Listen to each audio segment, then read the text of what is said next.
मुख्यमंत्री जी से भी कहना चाहूंगा, एक नायक मूवी देखिए किस प्रकार से एक दिन के सीएम ने काम की थी। और मैं यहाँ के विधायक मेयर से भी कहना चाहूंगा, अगर नहीं चलता काम तो 6 महीने के लिए कुर्सी मुझे दे दीजिए। तो समाधान चाहिए, ना कि उनको उजाड़ करके फेंक दे। गरीबों के ऊपर आपका बुलडोजर चलता है, लेकिन किसी अमीर की दुकान के ऊपर उसके रैंप के ऊपर बुलडोजर चलता हुआ आज तक हमने दिखाई नहीं दिया।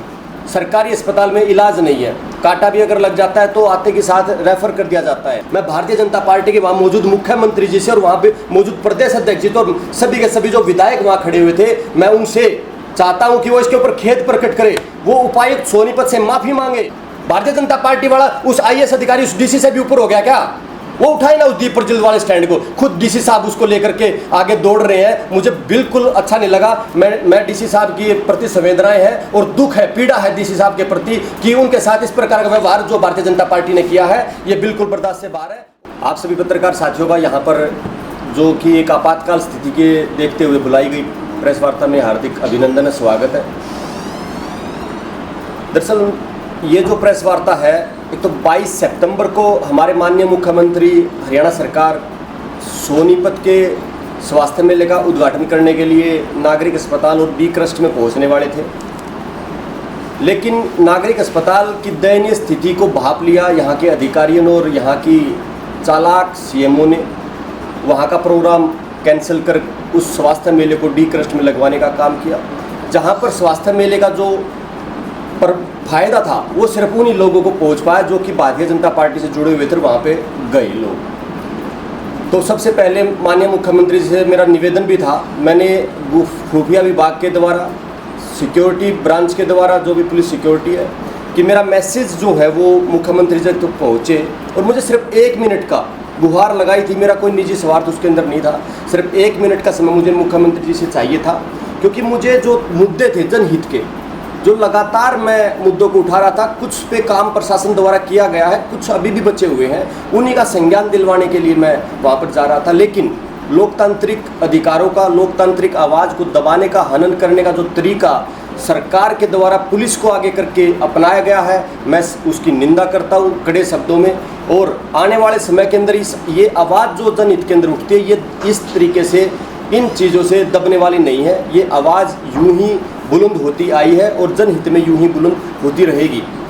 मैं आप सभी पत्रकार साथियों को बताना चाहूँगा कि जो मुद्दे थे हमारे, पहले भी आपने पता है कि मैंने विकास को मैंने धरती के ऊपर उतारा। जिस विकास की बात करते हुए बरगला करके लोगों से वोट ली है भारतीय जनता पार्टी ने, उस विकास को मैंने इस मानसून के अंदर, जल भराव के अंदर उतारा।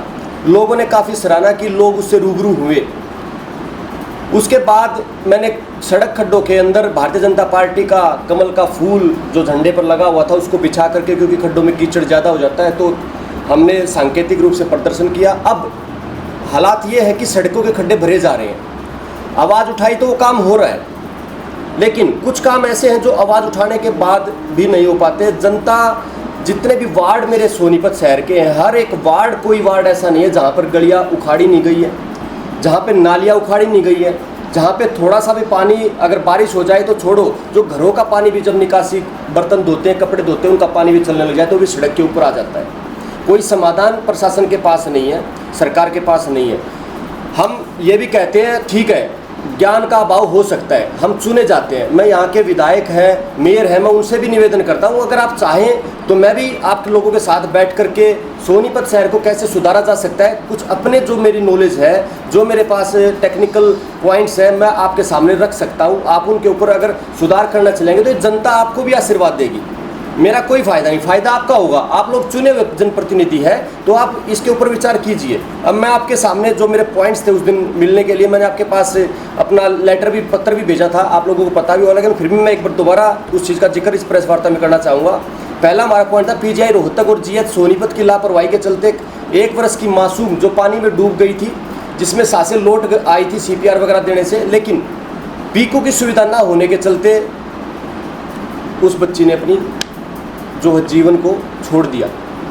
उसकी जांच आज भी अधर में लटकी हुई है। लिखित रूप में शिकायत दी गई है मुख्यमंत्री जी को, स्वास्थ्य मंत्री जी को, हर जगह SC ST आयोग के अंदर शिकायतें भेजी गई है, पुलिस को शिकायतें की गई है, लेकिन कोई उसके ऊपर आज तक कार्रवाई नहीं हुई है। परिवार आज भी न्याय की आस लेकर के बैठा हुआ है, माननीय मुख्यमंत्री जी की तरफ देखा हुआ है। दूसरा हमारा पॉइंट था GH सोनीपत के अंदर जो डॉक्टर सीएमओ मैडम को बिठाया गया है और जो 4 सीटेड डॉक्टर जिन्होंने सरकार के खिलाफ धरनाबाजी की, नारेबाजी की और जिनको बार बार 4 सीटेड के द्वारा इन सीएमओ के द्वारा लिखा जाता है और उसके बाद उनको क्रीमी लेयर पोस्ट के ऊपर बिठाया गया, गोपनीयता भरी वाली पोस्ट के ऊपर चार्ज दिया गया। आखिर क्यों, इसका जवाब कौन देगा?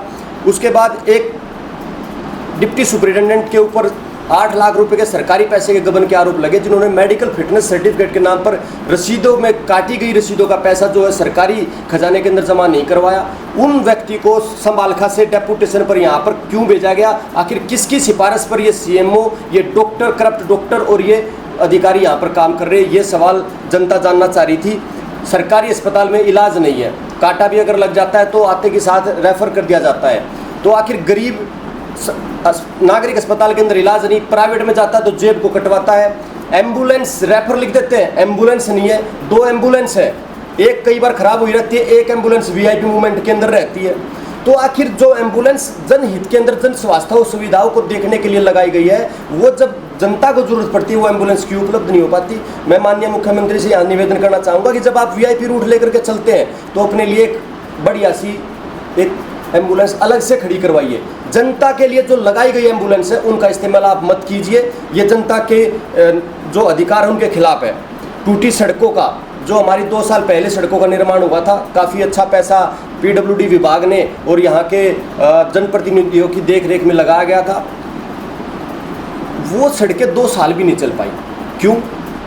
क्या उनका कोई टेक्निकल ऑडिट सरकार कराएगी, या कोई टेक्निकल ऑडिट हमारे डीसी साहब कराएंगे, या कोई टेक्निकल ऑडिट जो हमारे विधायक मंत्रीगण जो भी बने हुए हैं वो करवाएंगे इनका? ये बड़ा सवाल है।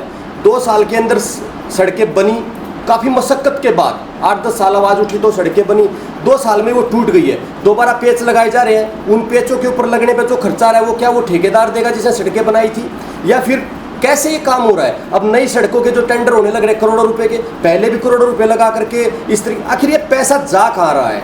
ठेकेदार का काम 1 लाख रुपए का होता है, टेंडर निकला 1 लाख रुपए का मान लो, और उसने माइनस के अंदर वो टेंडर लेता 70,000 रुपये में।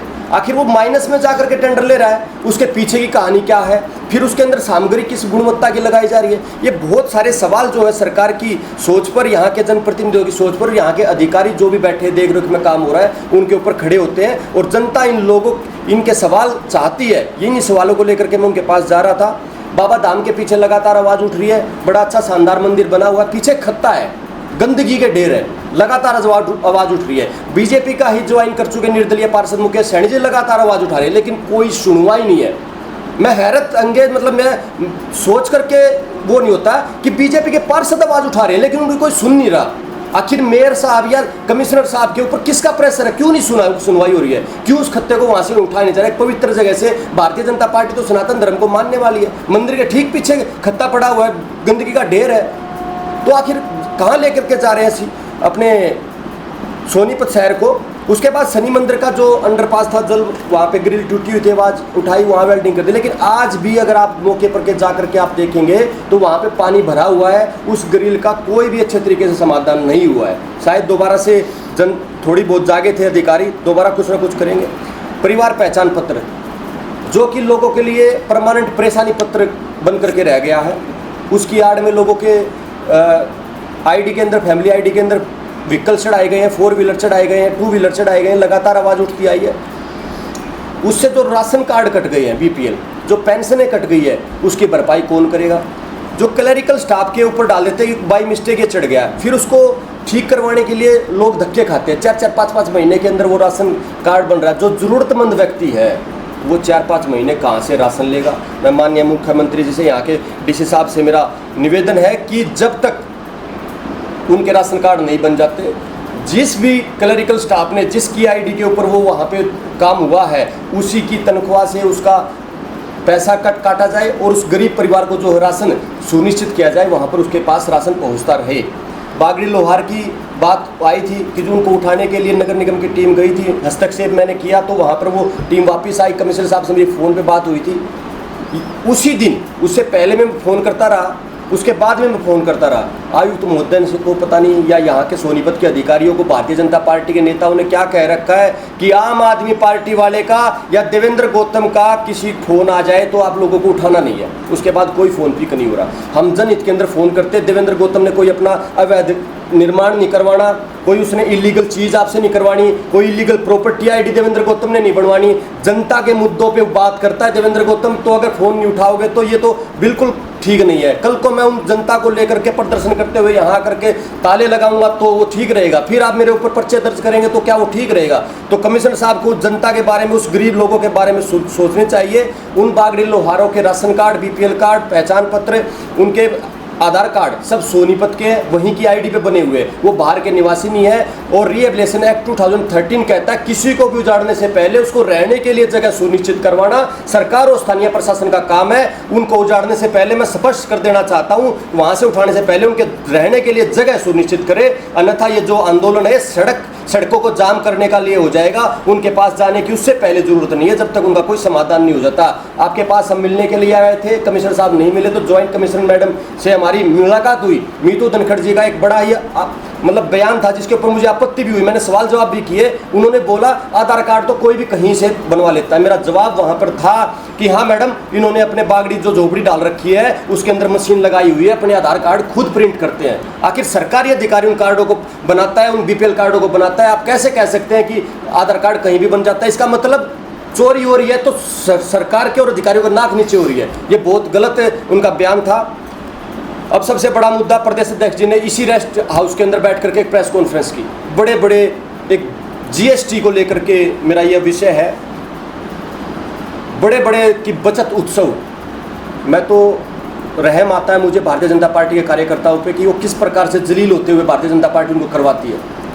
वो बेचारे सोचते हैं कि थोड़े दिन पहले जो जीएसटी लगाया था, क्या वो पंडित जवाहरलाल नेहरू जी ने लगाया था या इंदिरा गांधी जी ने लगाया था या कोई और प्रधानमंत्री आकर के उस जीएसटी को लागू करके गए थे? 8 साल तक उस जीएसटी की आड़ में आपने जनता के पैसे को लूटा है, आपने उस जनता के टैक्स के पैसे पे डाका डाला है। आखिर उसका हिसाब कौन देगा? आज आप जीएसटी कम करके, लोगों को बरगला करके और जीएसटी बजट उत्सव मना रहे हैं। अरे वो जो डाका आपने डाला है, वो जो लूट आपने की है, उस लूट के उत्सव की बात कौन करेगा? इसके खिलाफ आम आदमी पार्टी सड़कों पे उतरेगी, हमारे साथी सड़कों पे उतरेंगे और बैनर ले करके सड़कों के ऊपर हम जागरूक करेंगे। 8 साल के पैसे का हिसाब भारतीय जनता पार्टी दे, उसके बाद आगे की बात करे। कहते हैं, मैं एक छोटा सा पॉइंट आपको बताऊंगा, बहुत सारी खामियां जीएसटी के अंदर कमी करने के पीछे का इनका बताऊंगा। बोले कि हमने जो शिक्षा व्यवस्था के ऊपर पेंसिल पे, शॉर्पनर पे, नोटबुक के ऊपर, किताबों के ऊपर हमने जीएसटी लगा हुआ था, उसको जीरो कर दिया। अब आप इसके पीछे का खेल समझिए। जो रॉ मटेरियल आता है जिससे पेज बनता है, उसके ऊपर पहले जीएसटी 12% होता था, अब वो जीएसटी 18% हो गया। तो क्या हमारी बुक का या नोटबुक का प्राइस कम होगा? वो तो उतने की मिलेगी। किसको फायदा हुआ? आज तक दूध के रेट के डाउन कम नहीं हुआ। अमूल की थैली पहले भी 35 की बिकती थी, आज भी 35 की बिक रही है। मेरे पास अभी वीडियो है, मैं आप सबके पास भी उसको सर्कुलेट करूंगा, वो आज भी 35 की बिक रही है। कहाँ हुआ 22 तारीख से कम? ये तो फायदा उल्टा उन्हीं कंपनियों को होगा जिनको फायदा, जो जीएसटी को के नाम पे ऑलरेडी लूट रही है, या सरकार के खजाने भरे जाएंगे जो उनके चंदे के नाम के ऊपर उनको पैसा भेजेंगे। तो इसके ऊपर सवालिया निशान है और उसके ऊपर जवाब दे कि आखिर वो जो 8 साल आप लोगों ने जनता का टैक्स का पैसा लूटा है जीएसटी के रूप में, उसका हिसाब कौन देगा? अभी मैं इसे समापन की तरफ ले जाने से पहले, कल मेरे पास एक तस्वीर आई डीसी साहब की, मैंने आप सबके साथ भी उसको साझा किया। मुझे बड़ा ही मतलब अच्छा नहीं लगा। एक आईएएस अधिकारी है, उनकी रेपुटेशन पे सवाल खड़े हुए और वो एक कॉर्नर के अंदर, भारतीय जनता पार्टी के नेता एक साइड में लगकर के उनको कॉर्नर के अंदर और एक किसी के पीछे खड़े हैं डीसी साहब। मुझे अच्छा नहीं लगा। मुझे डीसी साहब से संवेदनाएं हैं, उनके प्रति मेरी सिंपैथी है, चाहे वो मुझे कैसा भी समझते हो। एक बार ललित शिवाजी जी यहाँ पर डीसी थे, वो भी एक यमुना का दौरा करने के लिए गए थे और उनके कंधे पे हाथ यहाँ के हमारे पूर्व सांसद रखे हुए थे। वो वीडियो भी मैंने उस टाइम पे मीडिया के साथ साझा की थी और मैंने उस पर आपत्ति दर्ज कराई कि एक आईएएस अधिकारी है, सर्वोच्च पद है, सर्वोच्च सर्विस है देश की।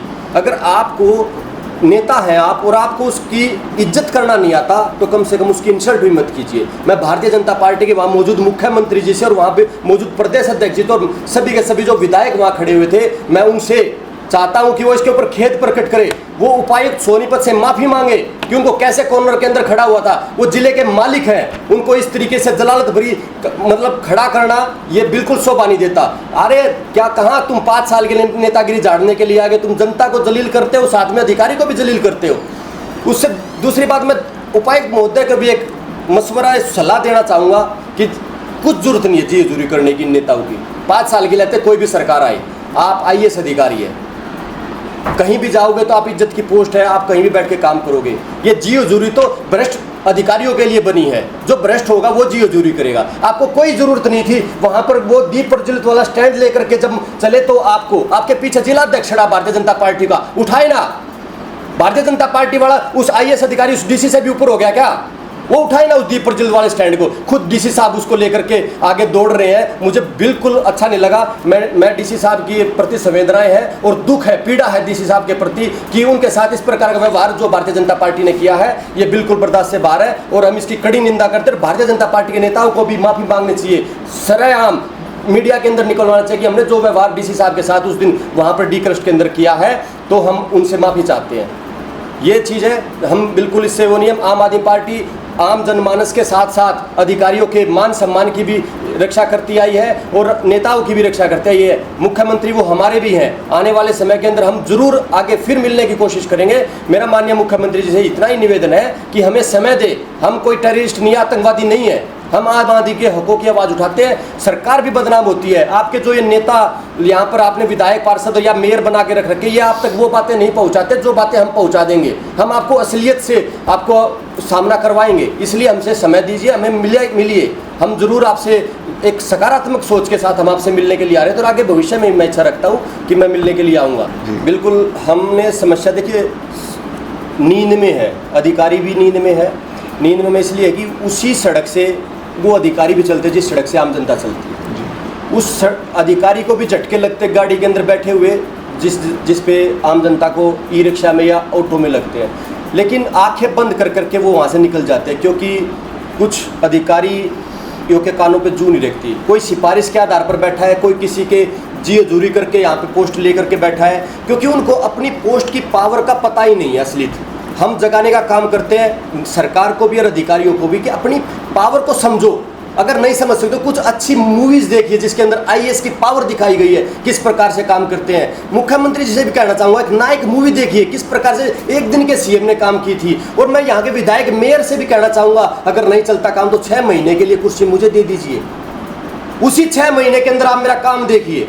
मैं चैलेंज करता हूं 6 महीने के अंदर यही सोनीपत की जनता होगी जो आपको कहेगी कि आपने 6 महीने के लिए कुर्सी देवेंद्र गौतम को सौंप करके बड़ी काम किया है। तो मैं एक दिन का नहीं, वो मूवी में अच्छा लगता है, लेकिन मैं 6 महीने के लिए कुर्सी मांगता हूं। यही सोनीपत का शहर होगा, यही सोनीपत की सड़कें होंगी, यही सोनीपत के व्यापारी होंगे जो इसी सोनीपत के शहर के अंदर एक अच्छे भयमुक्त वातावरण के अंदर व्यापार भी करेंगे।